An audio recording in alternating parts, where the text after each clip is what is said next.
Hey everyone, we hope you are doing well, staying healthy, staying sharp. Um, I did an interview the other day actually with Ryan Glatt and Amy Nicotero, which I know that you're aware of. Hopefully, everyone watching this was able to take a look at that one as well. It was actually about brain health and improving cognitive function. So if you didn't see that, go ahead and take a look at it. I highly recommend checking it out. Plenty of great insight there and an angle worthy of looking into. So, when we're talking about staying healthy and staying sharp, definitely consider that angle too. So, if you're new to us, welcome. My name is Aaron. This is Frank. How are you Hello. doing, Frank? I'm doing great. I am doing great. How are you doing? Pretty good. Excited for another excellent episode here. But first, to get started, I have a question for you. Do you drink coffee or any Oh type of pre yeah, workout? I drink coffee. I drink coffee. He is my coffee in the hand as I talk. But yes, I do drink coffee, and I do take pre-workout occasionally as well too. I Okay. try to have some balance, not too much caffeine. So I do like caffeine. Long story short, do you like coffee? I do. Anyone that knows me knows that I'm more of a habitual cold brew drinker. Yep, yep. I don't really, I don't get into hot coffee. Like for some reason, that hot coffee doesn't taste as good to me. I don't know what everyone listening thinks if you're hot coffee drinkers. I just prefer cold brew. Even But in the winter. even in the winter, Oh yeah, man, yeah. okay, okay. But it's yeah, it that's kind of my go-to. I will take pre-workout every now and then. Depends on if I'm able to have a cold brew, a little bit of caffeine Yeah, before yeah. I get in for my workout. But I saw a very interesting research study that popped up the other day in my email. It's in the Journal of Strength and Conditioning Research, and how all this relates. I promise there is a point to this. It talked about the effect of habitual caffeine use on strength, power, and muscular endurance. Like I said, I'm a cold brew drinker. Tend to drink it just about every day as my caffeine source. Um, I won't go into the full details of the study, but one of the aspects that it was looking into was the idea that caffeine can enhance performance.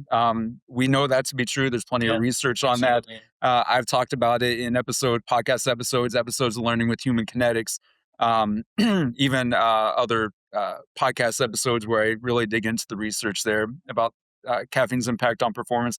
But this particular one explored the idea of whether or not habitual caffeine users got the same effects of caffeine before training or competitions in terms of that acute effect as people who don't drink caffeine regularly. So it got me thinking, as far as the stimulant effects of caffeine, like would I be better off drinking it only a couple times a week compared to drinking it daily? Mm. And if so, I really wonder what my minimum effective dose would be in terms of, you know, trying to get the biggest benefit of that caffeine The because least amount, drinking the right, least right, amount of caffeine and getting the biggest benefit. right. Yep, that's an Um, interesting angle. because I wonder about that every now and then. And for people who, you know, drink or consume caffeine all the time, Yeah. I think you start to notice after a while, like that same dose doesn't Yeah, have as great of effect. But I think there are different degrees to that. So Um, when you think of minimum effective dose, what do you think about? literally the smallest amount you can get away with Right? and still get the benefits from it. So Yeah. that's how I see it.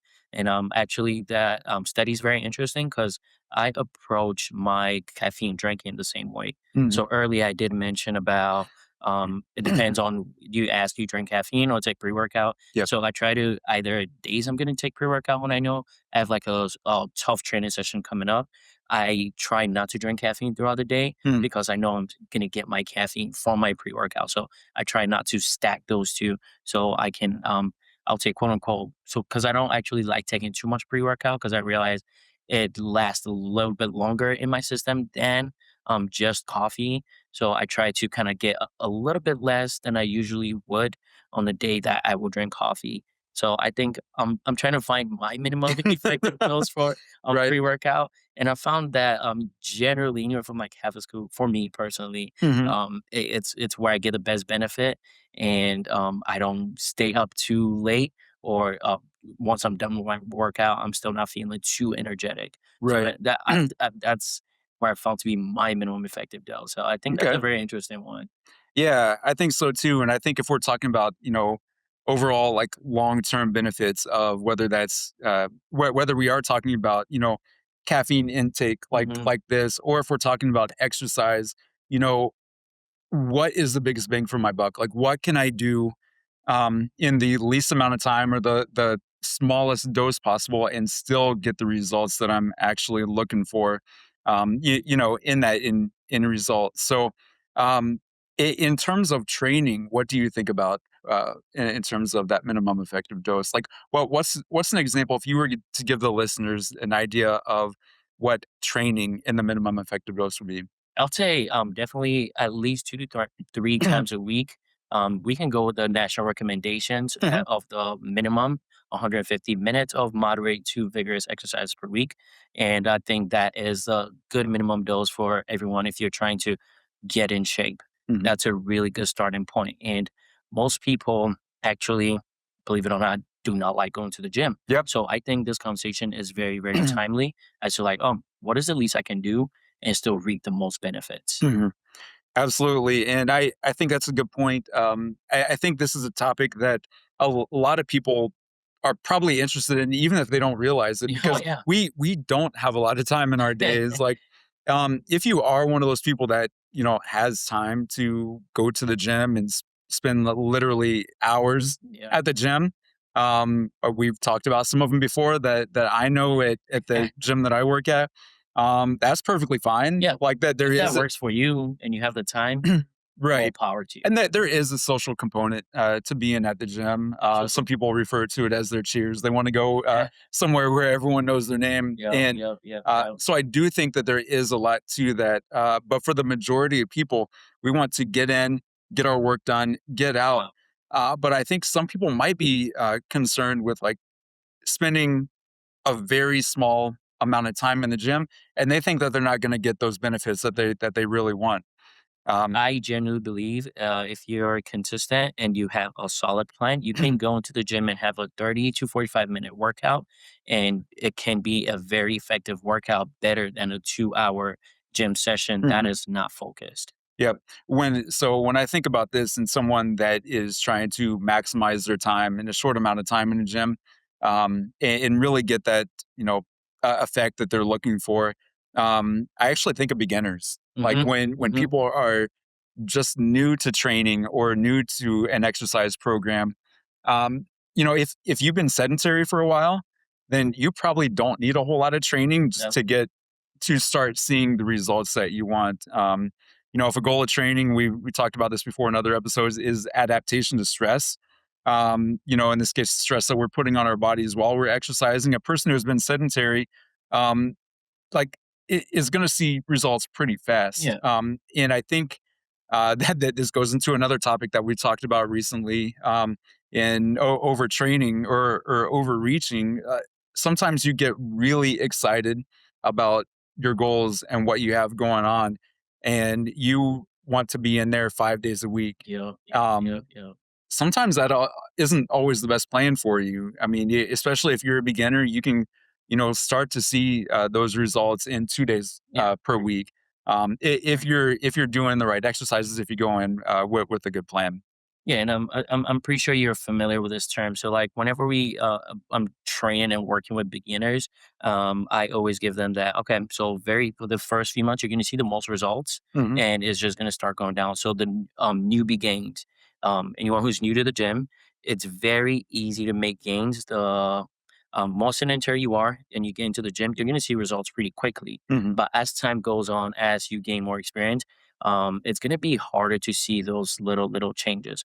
But initially, when you start a program, the very first 3 to 6 months, you're going to see the most change. And as time goes on, you're going to see more changes. But that very first stage, the stress you put on your body's not used to that stress. So it's going to go Hmm. through a very quick adaptation process. So to adapt to whatever stress you're placing on it. So caveat, you're going to the gym, doing the right things, and you're not training too much or too little. You're just doing enough to where you're actually getting the benefits from the exercises, where you're not overdoing it. Like, it's very easy for beginners to say, okay, I want to see results. So I'm dedicated 5 days out of the week. Yeah. Sometimes you just need to start at 2 to 3. And that's what's actually going to help you stay more consistent and actually keep you in the gym for a longer term than going 5 days a week and getting burnt out where you're just going to give up in a month. So, Yeah. as a beginner, biggest advice, 2 to 3 days, you can see a lot of results from that than trying to overdo it, overpack the schedule, trying to go 5 days a week and just doing too much. Because at some point, like you mentioned, there's junk volume where Yeah. you're training too much to the point where your body is not recovering. Absolutely. So if we are thinking about, let's see, you have minimal amount of time. What is a workout that's going to work for you to if you're trying to get that minimum effective dose, if you're trying to, get the biggest bang for your buck in that one gym session, like Oh, what would a that's a workout good look? question. That's a really good question. I would say I will always rely on compound movements. Okay. For Yeah. compound movements, you're going to be working multiple body parts. And in those compound movements, you can get a lot done in a short amount of time. So Hmm. I'll definitely rely on compound movements and with a little bit of hit thrown into it. So start with your compound movement, a little bit of rest, and some high intensity movement. Get that heart rate up, relax, and just either 3, 4 sets of that and move on to the next block of workout. So Hmm. I think you can get away with realistically um, 3 to 4 sets per muscle group and maybe 4 to 5 exercises and just cycle through those. Okay. No, I think that's a good idea. If I was going to give an example and I had really short amount of time and I wanted to hit, I think the goal is to hit, all major muscle groups Yep. when you're getting in there. And kind of my go-to if I have, a really small amount of time and I want to, get the most out of it. I'm actually going to start with cleans. I know not everyone likes Olympic lifts. I might do 3 to 4 sets of cleans. I'll typically start with like a muscle clean and work my way into like hang power cleans. I'll get in some type of pulling exercise that feels good for me. I think something that targets my back, maybe my shoulders. Anyone who knows me knows that I love face pulls. Facebook. I do those quite a bit. Then I will either do going back to lower body. I'll do either like a trap bar deadlift or RDLs. RDLs are usually a little faster. You don't have to worry about Yep. loading plates on a trap bar. We can talk about the differences and benefits of both of those too. But I would say for a core exercise, I'll go with either cable chops, maybe cable lift. Yep. And if you plan it right, you can do face pulls and then go right into your cable chops. So you're I wasting love even less superset. time. Yep. Yep. Yep. A little superset there. I might go with a bench press or a cable fly, something like that. And I love single leg squats. Oh yeah. So if Like you overtone Bulgarians or Oh, no, just no, it's straight single leg. okay. Straight Oh, single leg. So, um, can't do a full pistol squat right now. I would love to be able to do that, but, progression for progression, sure. yeah. No, pistol squats are tough for They are sure. tough, but Yeah. I think this is a very interesting approach. Because we have different training mindsets, Mhm. and like I said, you asked the question, what is that workout going to look like for you? You don't have a lot of time. I'll go with compound Yep. and some hit in there, and you took a whole different approach, Yeah. which is one thing I want our listeners to take away from this. There's no one way to train. Mhm. There's no right or wrong way. It's all very dependent on your goals, your abilities, what you like and what you don't like. So there's a lot of variables that goes into this simple question as to like, if you don't have a lot of time, what are you going to do? It's going Mhm. to look very, very different for everybody. Yep. Um, absolutely, and I think that's the biggest thing when we're talking about, getting in, not wasting time in the gym and doing everything you can to, maximize whatever time you have.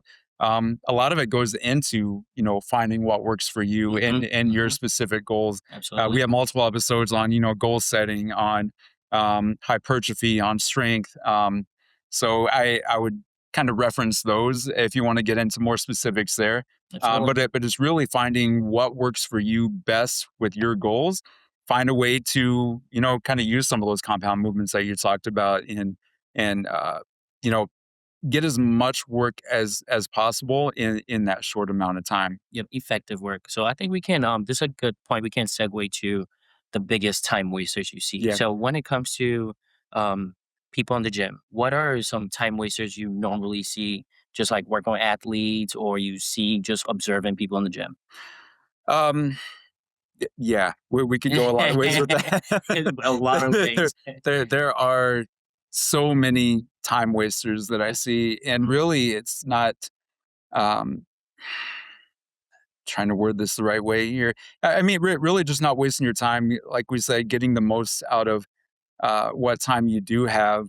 Um, I saw a guy at the gym the other day, Mhm. and he was using that there are multiple like pull-up stations, but he did maybe 4 sets of pull-ups um, in maybe 45 minutes, and that's all he did. And the entire maybe that was his only goal that day. Absolutely, absolutely. I don't want to knock that at all, but when I'm in there trying to get as much work in as I can Yep, in a yep. short amount of time. I'm thinking I have maybe 45 minutes to get all this in, and I just look over and I'm like, man, like part of me was saying I wish I had his schedule where where Right. where he could just do that. 45 minutes just pull-ups. Yeah, and he did. He took, I mean, it had to be close to what, 6 minutes or so rest in between each Mhm, set, mhm. and just kind of stood there Yeah, in maybe that's what between. his program calls Right, for or whatever he has going on. It works for his life. right, You just never know what people are doing in the gym. right. So definitely not judging that at all. But in terms of like the difference between like what my schedule was, Yeah, my plan compared to his, completely different. And again, work toward your goals and what you have set for yourself. But something that he was doing during his rest time is what I think kind of bugs some people yeah, yeah. in the gym, is just kind of scrolling on your phone. Mm, And I think that is a big time waster, absolutely. especially if you're not staying focused on the plan. Now, again, we could go multiple ways with this. If you are using that as stress relief, like your time in the gym is your stress relief, then maybe that's how you deal with it. Again, not trying to judge anyone. Which is tough to do, but, like, Right, I feel like there are more effective ways to do things, you right, know? exactly, exactly. So I would say number one, and we can, I guess, combine this into distractions, Distractions, yeah. Yeah. distractions that you have in the gym, whether that is, getting caught up in a conversation with someone. Again, everyone likes to be social. You want to catch up with friends, scrolling on your phone, that type of thing. When we're talking about wasting time in the gym, those are things you could do outside of the gym Very in easily. a completely different setting. Absolutely, absolutely, and I 100% agree with a lot of what you're saying. Um, scrolling in between sets, which, Yep. you see all the time. You work in a gym, you just see people sitting on machines, Hmm. resting, which is very okay to rest, but just taking longer than necessary, Yep. which I feel like it's also very subjective. But then, you have to be mindful that not everybody has the same amount of time you do. So if Right. your workout calls for 45 minutes of pull-ups, Hmm. you gotta understand maybe someone wants to use that pull-up bar or station or what have you, and all they have is 45 minutes to get a whole workout Hmm. in. Right. So I feel like that's something we could be mindful of as well too. Yes, you can rest, absolutely okay. Take the time you need to rest to get the work done, but Hmm. still be mindful of I'm using this machine. I Yep. cannot sit here for 45 minutes resting. Someone could need it. Someone could be waiting for the last thing to do so they get out of the gym and Hmm. 45 minutes just pull ups.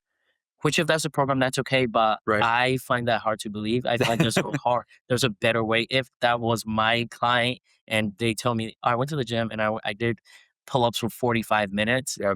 I'll question a lot of things there. Right. First thing is 45 minutes just pull ups. We can break it down.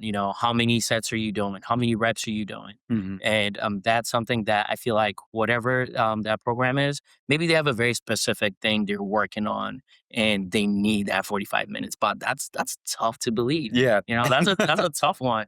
Right. So as much as we don't want to judge. We want to use some a little bit of our judgment and know that okay, if this is my program, that's great, but others may have a different program, a different routine, different lifestyle, and we need to accommodate them as well too. Yep. And those are definitely really good big time wasters I Mhm. see all the time.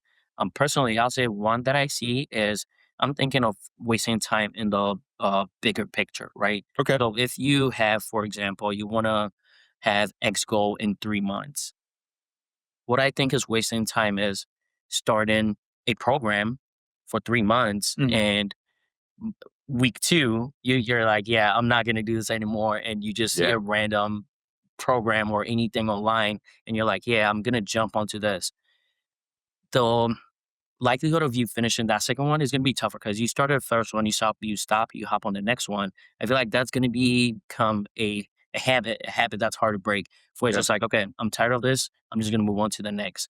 Because my main thing is that's gonna waste your time that you would take to reach your goal. Yeah. And that's a big time waster that I see. You know, you could be working towards your goal in very by using the minimum dose on Mhm. doing the minimum you need to do, getting in, getting it out, and consistency. It's all about just being consistent, doing the things you need to do, and just keeping it up every week. And that's where progressive overload is going to be your best friend.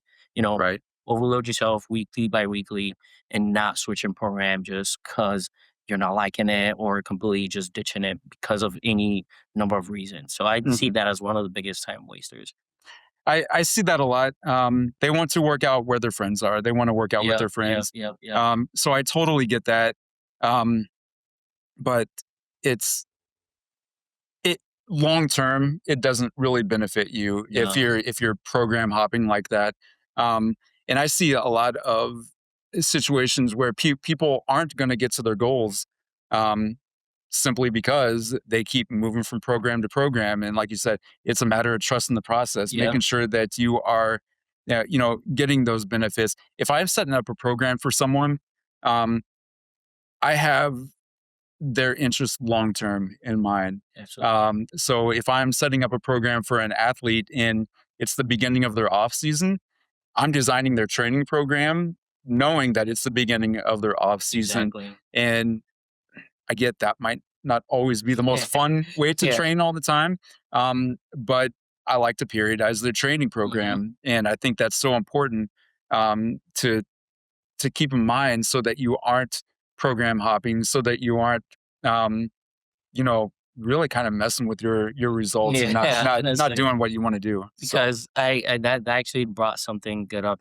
So I was just thinking that you designed the program with the mhm. end in mind. You Yeah, know, the client or the client or the athlete is going to say it's off season. I don't really want to do this. yeah, Comes when it's time to start the season. If you skip the whole off season, yep, you're going to feel it. You know, the your coach programmed it for you to. It was like by the time the season starts, you should be in somewhat okay shape hmm, so we can hit the ground running. Not too crazy, but to a certain level where you're not detrained. You know, right, the goal is to avoid that detraining in that off season period, which is very common. hmm, And if you don't follow the plan and it comes to the season, you're not going to be in as great condition as you could have been if you had followed the plan. right, So that is going to waste your time as a coach, the athlete's time hmm, that they could be working towards newer goals, but now they have to s- almost take a step back hmm, to kind of get into somewhat a conditioned train and stay yeah, to actually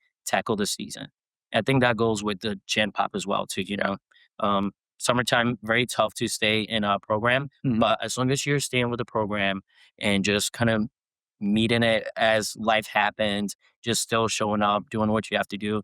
In the long term, you're gonna reach your goals faster than yeah, summer season happens, you're just like, yeah, I'm not going to do it because it's summer. I would rather be doing other things.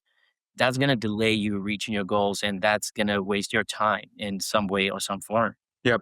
And if that does happen, what you mentioned right there, life happens. Yeah. You can't make it to every training session.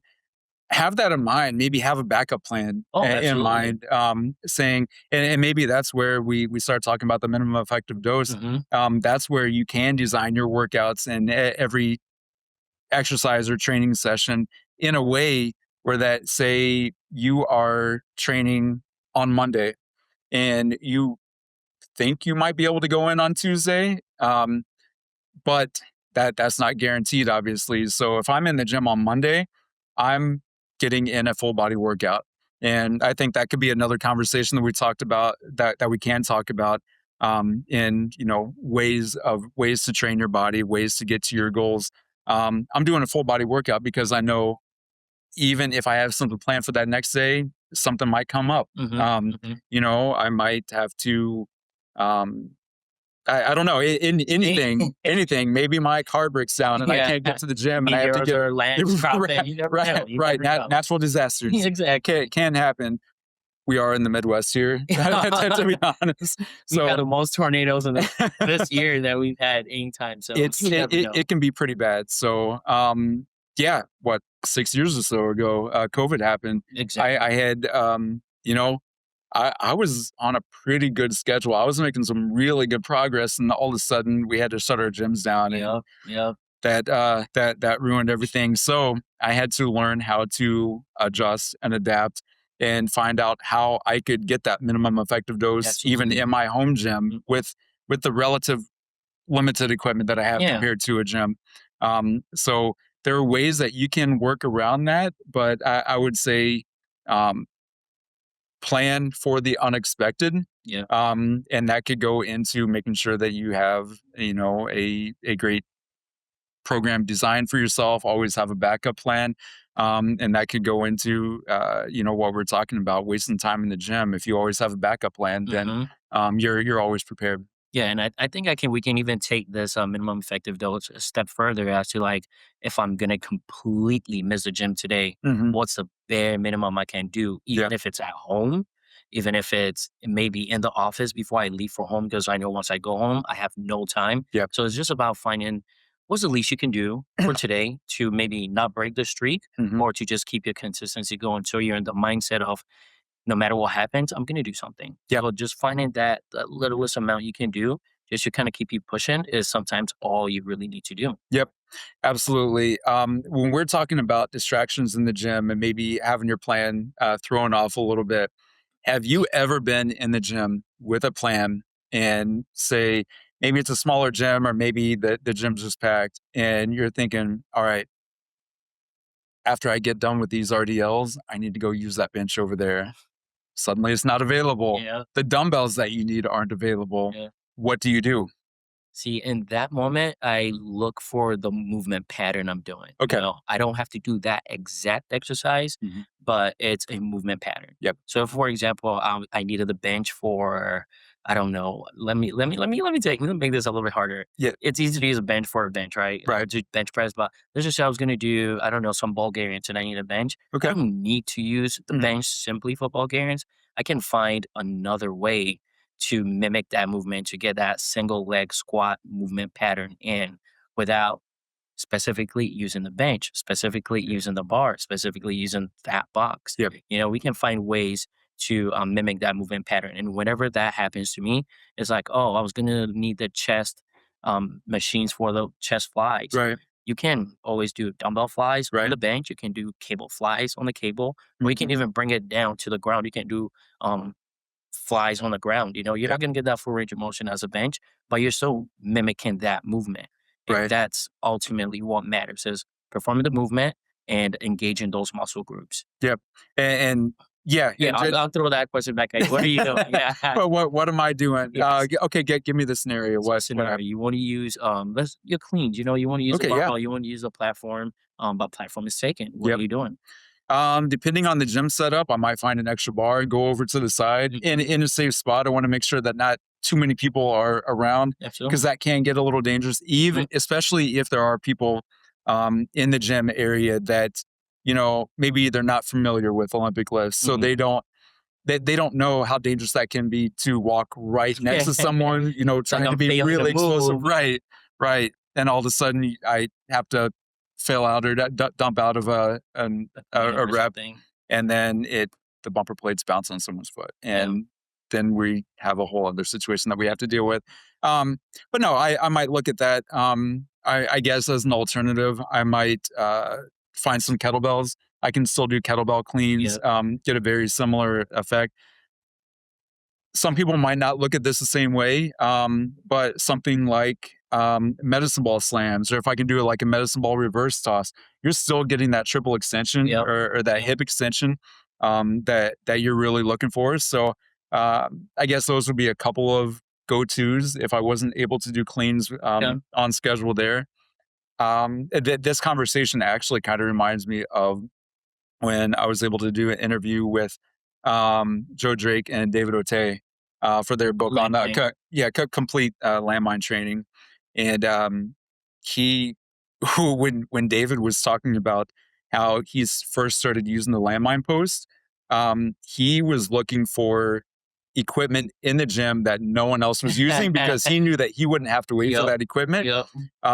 And like lucky for us, he realize that you can do pretty much a full workout with the Yeah. landmine post. Hmm. So that might be something else I do if I can find a landmine post.